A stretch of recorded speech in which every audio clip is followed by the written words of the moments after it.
My greedy husband and in-laws tried to steal my inheritance, I said. Enjoy your empty hands. The clinking of silverware against fine china echoed through the dining room, a stark contrast to the suffocating silence that hung over us. I glanced up from my barely touched roast beef to catch Victoria, my mother-in-law, eyeing me with poorly disguised anticipation. So, Gianna, she began, her voice dripping with false sweetness. Have you heard anything about your mother's will yet? I swallowed hard, fighting the urge to roll my eyes. No, Victoria. The lawyer hasn't contacted James yet. Lucas, my husband, cleared his throat. Mom, maybe we shouldn't. Nonsense, William, my father-in-law, interjected. We're family. We should be able to discuss these things openly. I gripped my fork tighter, willing myself to remain calm. There's nothing to discuss. I don't know anything yet. Victoria leaned forward, her eyes gleaming. But surely, dear, you must have some idea. Your mother was quite successful, wasn't she? I really don't want to talk about this right now, I said, my voice strained. Lucas reached for my hand under the table, but I pulled away. His silence spoke volumes. We're just concerned, Gianna, William said, his tone patronizing. We want to make sure you're taken care of. I couldn't hold back anymore. Taken care of, or hoping to be taken care of yourselves? The room fell silent. Victoria's face reddened while William's mouth opened and closed like a fish out of water. Lucas finally spoke up. Gianna, that's not fair. They're just trying to help. I stood abruptly, my chair scraping against the hardwood floor. Help. Is that what you call this vulture-like behavior? As I stormed out of the dining room, I heard Victoria's shrill voice behind me. Lucas, aren't you going to say something to your wife? I slammed the bedroom door shut, my heart pounding. How had my life come to this? My mother wasn't even cold in her grave, and already, the wolves were circling. My phone buzzed on the nightstand. A text from an unknown number. Mrs. Gianna Hayes, this is James, your mother's attorney. We need to talk about the will. It's significant. I stared at the screen, a mix of dread and anticipation washing over me.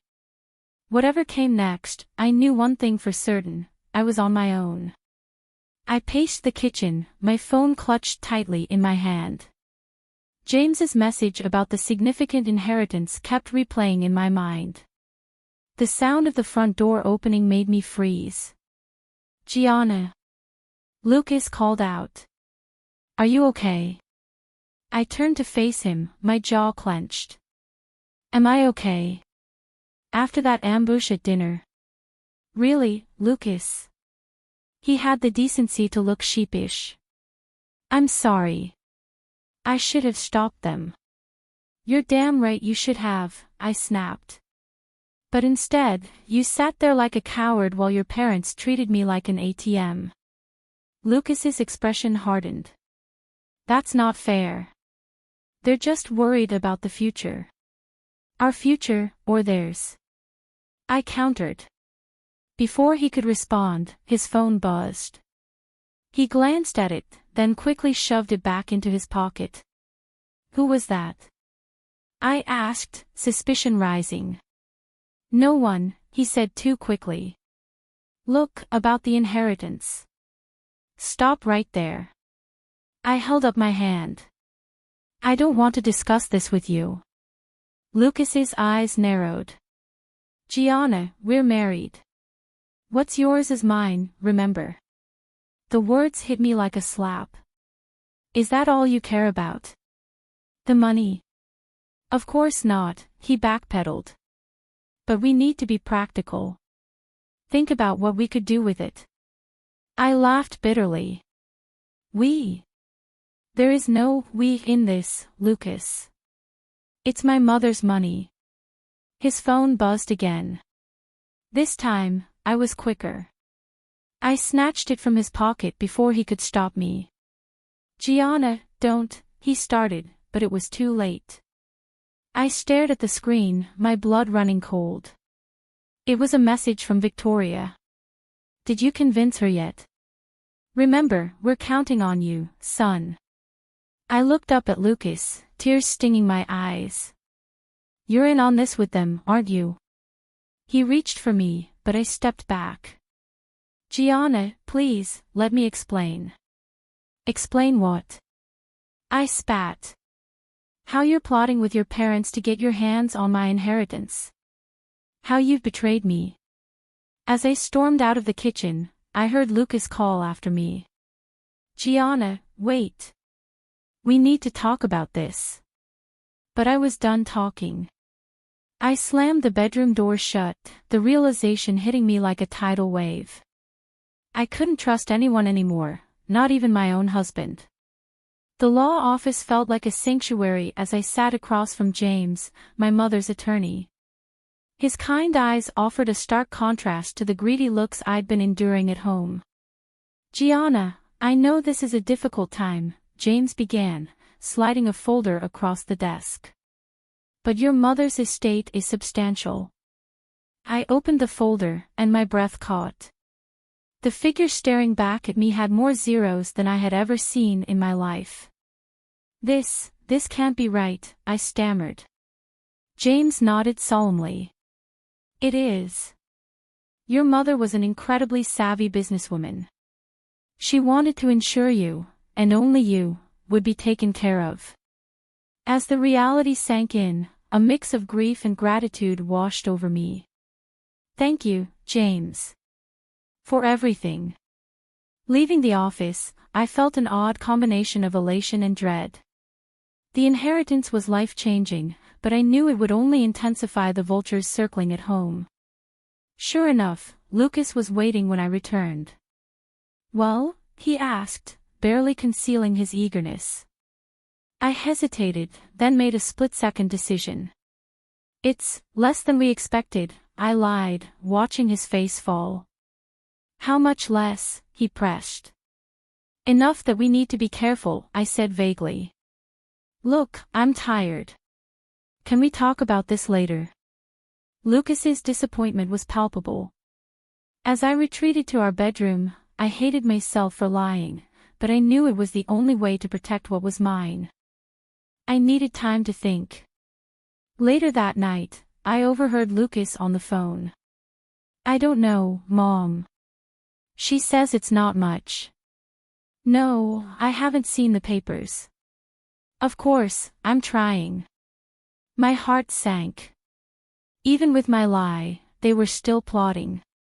The next morning, Victoria found me in the kitchen, her young face creased with worry.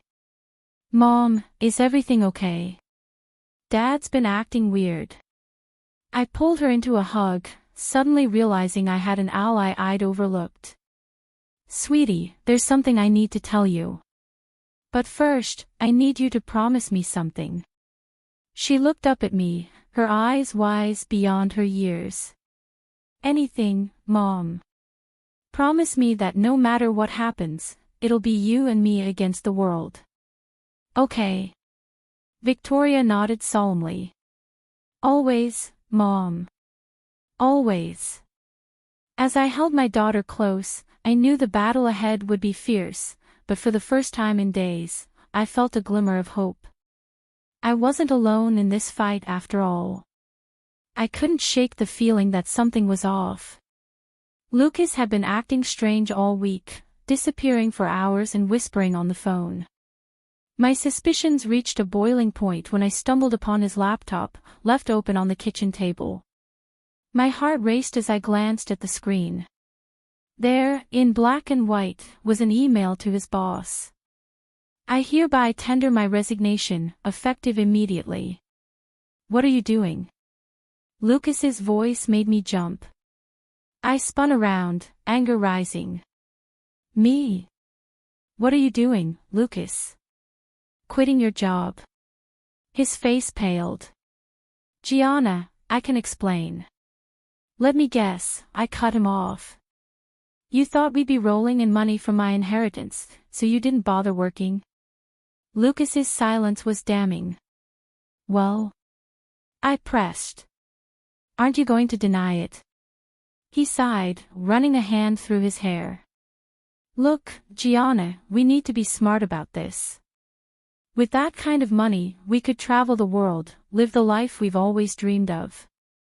We? I interrupted, my voice laced with bitterness. There is no we in this, Lucas. It's my mother's money, not yours. His eyes hardened.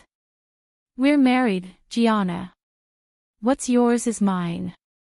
The words hit me like a slap. In that moment, I saw Lucas for who he truly was, a greedy, entitled man who saw me as nothing more than a meal ticket. Get out, I whispered. What? Get out. My voice shook. Pack your bags and leave. Now. Lucas's face contorted with anger. You can't do this. I have rights. I scoffed. You lost those when you decided to treat my grief like a lottery win.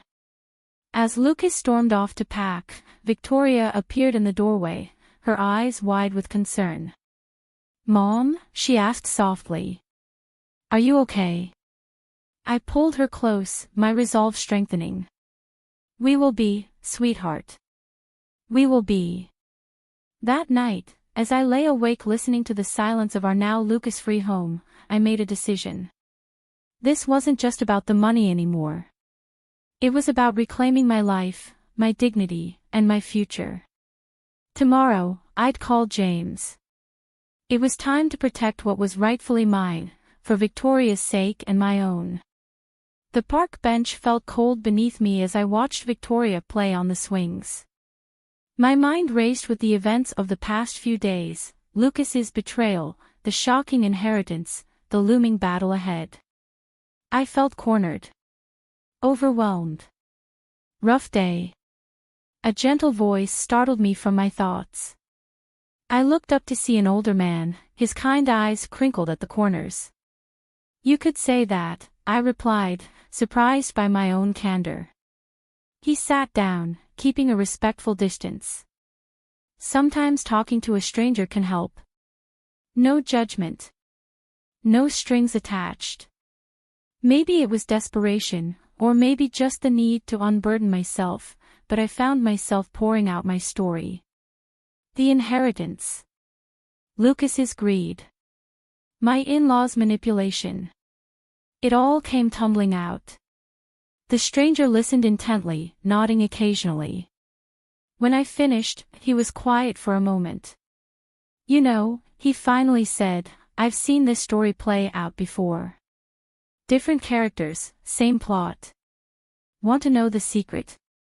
I nodded, desperate for any advice. The ones who win are the ones who stop playing defense and start playing offense, he said. You're letting them dictate the terms. It's time to change the game. His words hit me like a lightning bolt. He was right. I'd been reacting, not acting. But how? I asked. He smiled. You have the power here, Gianna. The money, the moral high ground, it's all yours. Use it.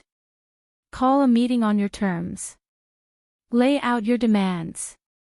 And most importantly, be prepared to walk away from anyone who doesn't respect your wishes. As his words sank in, I felt a surge of determination I hadn't experienced in years. Thank you, I said, my voice stronger than it had been in days. He stood up, tipping his hat. Good luck, Gianna. Remember, you're stronger than you think. As he walked away, I called out, wait. I didn't get your name. He turned, a twinkle in his eye. Let's just say I'm a friend of Stella's. She'd be proud of you, you know. And with that, he was gone. Leaving me with a renewed sense of purpose. I watched Victoria, her laughter carrying across the park, and made my decision. It was time to fight back. I knew exactly where to start. The elegant restaurant buzzed with chatter, but our table sat in an island of tense silence. Across from me, Lucas, Victoria, and William shifted uncomfortably, their eyes darting between my face and the manila envelope resting on the table. "Thank you all for coming," I began, my voice steadier than I felt. "I'm sure you're wondering why I called this meeting." Victoria leaned forward, her smile sickly sweet. "We're just glad you've finally come to your senses about discussing the inheritance." I took a deep breath. "You're right, this is about the inheritance, but not in the way you think." I slid the envelope across the table. Lucas reached for it, but I held up a hand. "Before you open that, I want to make something clear. The money my mother left me is mine alone. It's not up for discussion or negotiation." William's face reddened. "Now, see here, Gianna." "No, you see here," I cut him off, surprising even myself with my firmness. "For weeks, you've all been circling like vultures, more concerned with what you could take than how I'm coping with my mother's death. Well, it stops now." Lucas tore open the envelope, his face paling as he read the contents. "Divorce papers." His voice wavered. "Gianna, you can't be serious." "I've never been more serious in my life," I said, my voice ice cold. "You made your choice, Lucas. You chose greed over our marriage, over me." Victoria gasped dramatically. "This is outrageous. Lucas, you can't let her do this." I stood up, my chair scraping loudly against the floor. "He doesn't have a choice. None of you do.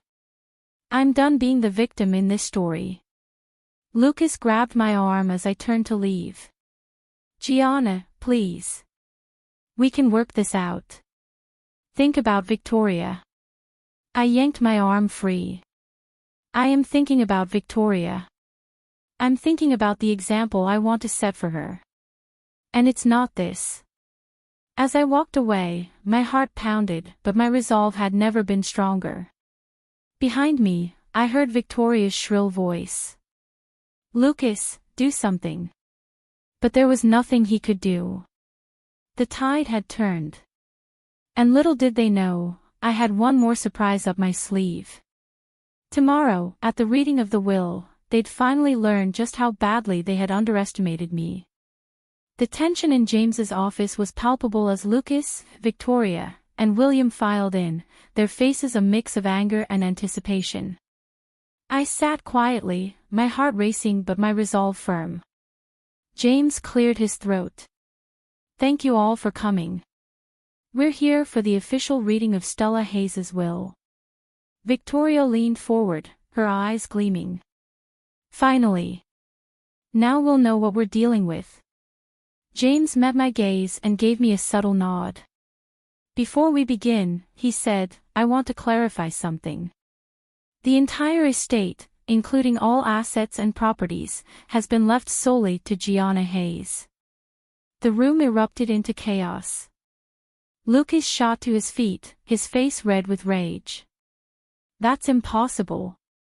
We're married. I have rights." James held up a hand. "Actually, Mr. Hayes, you don't. Stella was very clear in her instructions. The inheritance belongs to Gianna alone, with strict provisions to protect it from any claims by her spouse or extended family." Victoria's shrill voice cut through the air. "This is outrageous. We'll contest it." "You can try," James replied calmly, "but I assure you, it's ironclad." As the reality sank in, I saw the greed and desperation in their eyes. Lucas lunged toward me, but before he could reach me, the door burst open. "Leave my mom alone." The room fell silent as my daughter stepped inside. Her young face was set with determination. Victoria marched to my side, taking my hand. "I heard everything," she said. "And I'm with my mom. All the way." Lucas's face crumpled. "Victoria, sweetie, you don't understand. I understand perfectly, she interrupted. You only care about the money, not about us. I squeezed Victoria's hand, feeling a surge of pride and strength. It's over, Lucas. You, Victoria, William, you've shown your true colors, and we want nothing to do with any of you. As we turned to leave, I finally felt free.